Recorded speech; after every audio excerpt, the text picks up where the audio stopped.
এটা ইমানই কয় ইমান যাও নিজে জগত দেখা দে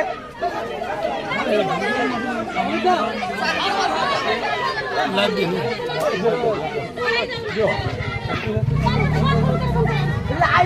মানে এক নম্বৰৰ বিচাৰে বিদেশী আমাৰ ইয়াত এজনো বাংলা দেখি নাই যদি দেখাই দিব পাৰে আমি সহায়িয়া কৰি এৰি যাম আৰু আমিও পূৰ্ণ সমৰ্থন কৰিম স্যাৰ আৰু এটা কথা হৈছে আমাৰ যিখিনি আপুনি চৰকাৰক অনুৰোধ জনাব 500 টকা মাটি দিব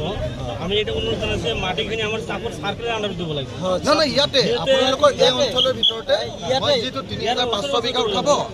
3500 বিঘাৰ পৰা মই 500 বিঘা এটা বিচাৰিছো যে আপুনি দিয়ক আমি হেৰি কৰিম 3500 বিঘা যে মাটি আছে ইয়াৰে এক সাইডত আমাক লাগে মাটিখিনি আমি বেলেগ জায়গা 500 বিঘা এটা আপোনালোকৰ কাৰণে মই বিচাৰিছো না মই আপোনালোকৰ কাৰণে বিচাৰিছো হৈ যাব দিব মই চেষ্টা কৰি আছো মই পাৰিম বুলি ভাবিছো যদি নহয় আন্দোলন কৰিব লাগিব হয় হয় হয় বাছত উঠি আহিব লগা পৰিৱেশ হৈছে কি হ'ব ৰাস্তাটো পুলিচৰ চেক আছিলে মোক ধৰিবৰ কাৰণে মানে বেৰিকেড দি আছিলে দুটা ঠাইত সেইকাৰণে মই নিজে অকণমান বাছত উঠি আহিলোঁ ৰাইজক এতিয়া জেগাটো দেখিলোঁ একোতো অসুবিধা হোৱা নাই হয়নে নহয় কওক আপোনালোকৰ আছে কিবা অসুবিধা হৈছে নেকি মইতো অসুবিধা একো নকৰোঁ আৰু ইমান ভয় খোৱাৰ দৰকাৰ নাই যদি ভাল কাম কৰিছেতো ভয় খাবই নালাগে স্যাৰ চৰকাৰখনে ভয় কৰিছে নেকি আপোনাক চৰকাৰেতো মোক ভয় কৰে আৰু সঁচা কথা কোৱা মানুহ চবকে ভয় কৰে গুণগুণক লৈ এতিয়া হেৰি পলিটিক্স চলি আছে লখিমপুৰত কি ক'ব তাৰমানে গুণগুণেই হওক বা আপোনাৰ অন্য কোনোবাই হওক কোনো মানুহক এনেকৈ চৰকাৰে মাটিৰ পৰা বেঘৰ কৰা খেদি দিয়াৰ কোনো অধিকাৰ নাই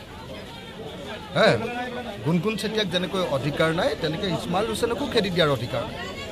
যদি বিদেশী হয় খেদি দিয়ক নহ'লে কিন্তু এনেকুৱা অত্যাচাৰ কৰাটো সহ্য কৰা স্যাৰ আপুনি ভিতৰলৈ যাবনে যদি যাবলৈ দিয়ে যাম ৰখাই ৰাখিছে নেকি স্যাৰ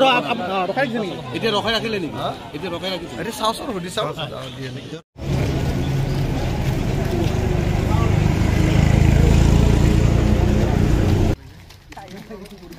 পুৰা উঠাবি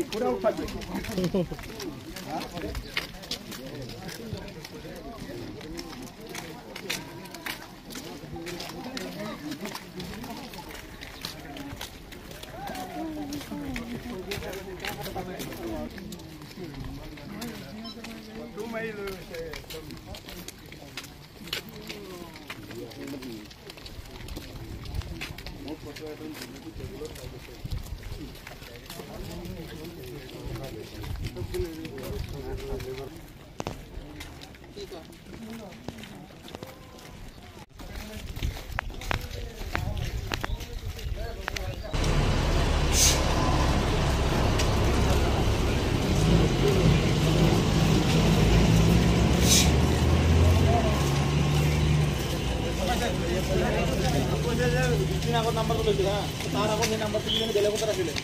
এতিয়া মানে